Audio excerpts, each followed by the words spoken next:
नमस्कार मित्रांनो, आज तुमच्यासमोर एक क्वेश्चन घेऊन आलो तो म्हणजे फिक्स 1 मार्काचा क्वेश्चन, सगळ्यांसाठी फायदेशीर असणारा क्वेश्चन आहे बघा.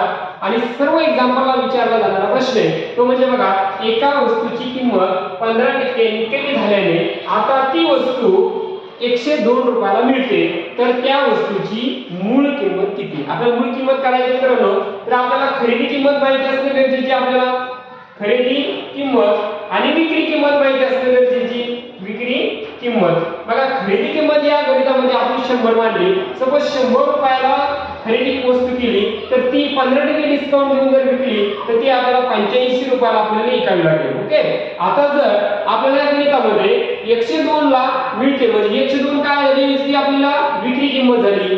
102 रुपये ही विक्री किंमत, तर खरेदी किंमत किती. आपल्याला याचा तिरकस गुणाकार करता येतो. 100 गुणिले 102 भागिले हे 85.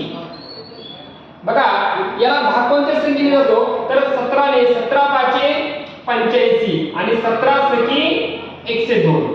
बरोबर आहे. मग पुन्हा या संख्येने 5 1 5, 5 2 10, 5 0 0 आता आणि 20 सका 120. म्हणजे मित्रांनो, आपल्या 4 पर्यायापैकी उत्तर आहे. आपल्याला पर्याय क्रमांक हा तिसरा, याचं उत्तर आलं 120. ओके, अशा पद्धतीने हा प्रश्न सोडायचा.